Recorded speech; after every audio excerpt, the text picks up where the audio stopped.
Hi friends, welcome to my KSY informative channel. ಇನ್ಯಾರಾದರೂ ನನ್ನ ಚಾನಲ್ನ ಸಬ್ಸ್ಕ್ರೈಬ್ ಮಾಡದೆ ಅಲ್ಲಿ ನೋಡ್ತಾ ಇದ್ದರೆ ಪ್ಲೀಸ್ ಒಂದು ಸಬ್ಸ್ಕ್ರೈಬ್ ಮಾಡ್ಕೊಳ್ಳಿ. ಸಂಡೇ ಅಂತ ಬಂದರೆ ಸಾಕು, ಚಿಕನ್ ತಿನ್ನೋಣ, ಏನಾದರೂ ನಾನು ವಿಸಿಟ್ ಮಾಡೋಣ ಅಂತ, ಸ್ಪೆಷಲ್ ಮಾಡೋಣ ಅಂತ ಅನಿಸುತ್ತೆ.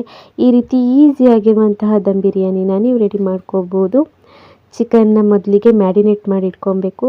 ಚಿಕನ್ನ ನಾನು ಇಲ್ಲಿ ತೊಗೊಂಡಿದ್ದೀನಿ, ದೊಡ್ಡ ದೊಡ್ಡ ಪೀಸ್ ಮಾಡಿಬಿಟ್ಟು ತೊಗೊಂಡಿದ್ದೀನಿ. ಇದಕ್ಕೆ ರುಚಿಗೆ ಎಷ್ಟು ಬೇಕಾಗುತ್ತೆ ಅಷ್ಟು ಉಪ್ಪು ಹಾಕಿ ಖಾರಕ್ಕನುಗುಣವಾಗಿ ನಾನಿಲ್ಲಿ 1.5 ಟೀ ಸ್ಪೂನ್ ಆಗುವಷ್ಟು ಅಚ್ಚಕಾರದ ಹುಡಿನ ಹಾಕ್ಕೊಂಡಿದ್ದೀನಿ.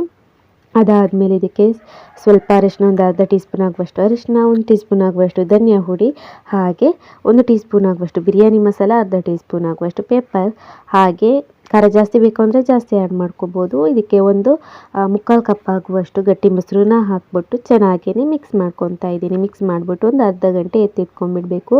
ಚೆನ್ನಾಗಿ ಹೇಳ್ಕೊಳ್ಳುತ್ತೆ ಮಾಂಸ ಎಲ್ಲ. ಅದಾದಮೇಲೆ ಒಂದು ಕುಕ್ಕರ್ಗೆ ಅಥವಾ ನಾರ್ಮಲ್ ಪಾತ್ರನಾದರೂ ಆಗ್ಬೋದು. ನಾರ್ಮಲ್ ಪಾತ್ರಕ್ಕೆ 1-2 ಸ್ಪೂನ್ ಆಗುವಷ್ಟು ತುಪ್ಪ, ಹಾಗೆ 1-2 ಸ್ಪೂನ್ ಆಗುವಷ್ಟು ಎಣ್ಣೆನ ಹಾಕ್ಕೊಳ್ಳಿ.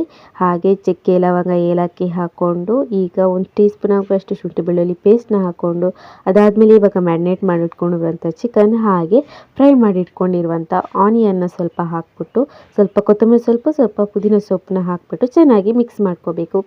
ಚೆನ್ನಾಗಿ ಮಿಕ್ಸ್ ಮಾಡಿಕೊಂಡು ಇದನ್ನು ಒಂದು 10 ನಿಮಿಷ ಮುಚ್ಚಿಬಿಟ್ಟು ಬೇಯೋದಕ್ಕೆ ಬಿಡಬೇಕು.